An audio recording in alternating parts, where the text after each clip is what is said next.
नमस्कार मंडळी, मी विजया उल्हास गोखले नर्मदा गृह उद्योगमध्ये आपले स्वागत. श्री गजानन जय गजानन.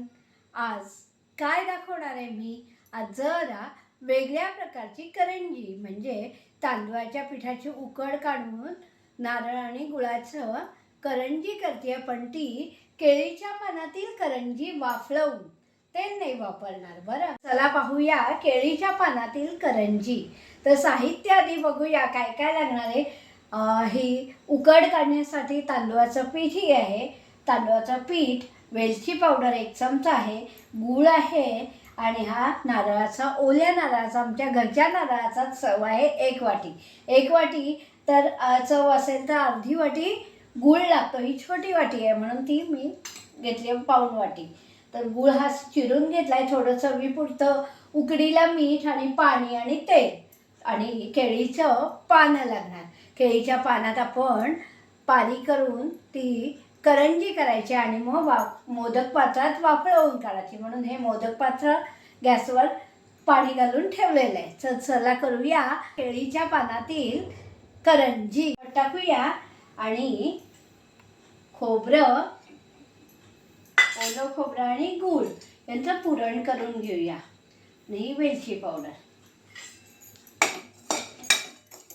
गूळ विरघळला की ते घट्ट होतं आणि मग पुरण होतं आपलं. वेळ लागत नाही फार. जसं मोदकांना पुरण करतो तसंच हे पुरण करायचं करंजी. गूळ घातल्यामुळे खमंग करंजी लागते आणि तेल लागत नाही करंजीला या. आणि आपल्या केळीच्या पानाचा स्वाद वेगळा लागतो.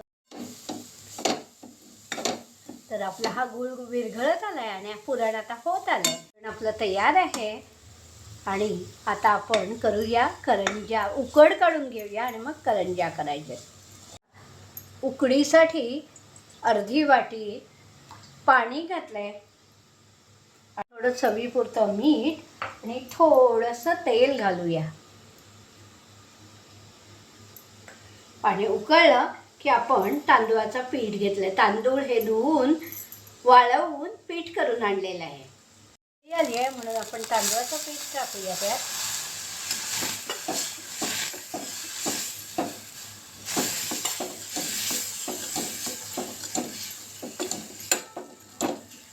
व्यवस्थित ढवळून त्याची उकड करूया आणि आता वाफ आणूया, त्याला झाकण ठेवूया. मस्त तांदूळाचं पीठ शिजू लागलंय आणि आता त्याची वाफ काढून घेतली आणि आता त्याची मऊ उकड झालेली आहे. मळायची, थोडी गार थोडी झाली की हाताने मळूया म्हणजे करंजी छान होते.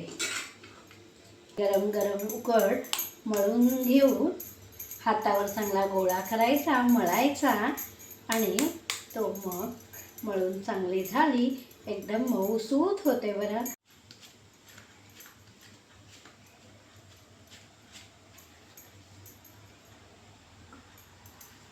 केळीच्या पानाला तेल लावून घेऊया दोन्ही बाजू.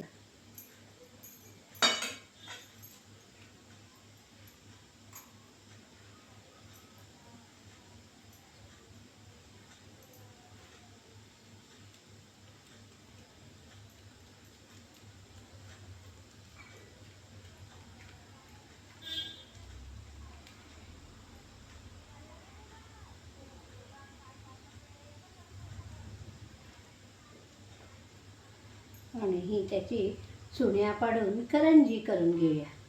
आणि ही करंजी अशी 2 पानांखाली झाकून दाबून हे मोदक पात्र वाफळवायला ठेवलं होतं पाणी, म्हणजे आपली पुरण ही करंजी पटकन व्हावी ह्यानी. ही करंजी इथे वाफळवत ठेवूया. अशा ह्या तांदूळाच्या पिठाच्या करंज्या, वाफळवलेल्या करंज्या कशा झाल्या ते तुम्ही नक्की करून बघा आणि मला सांगा की वाफळवलेल्या करंज्या कशा लागतात.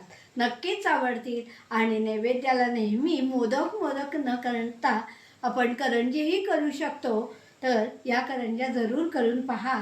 चॅनलला सबस्क्राईब करा, लाईक करा, शेअर करा आणि सर्वांना सांगा तांदूळाच्या पिठाच्या वाफळवलेल्या केळीच्या पानातील करंज्या. धन्यवाद. नर्मदे हर.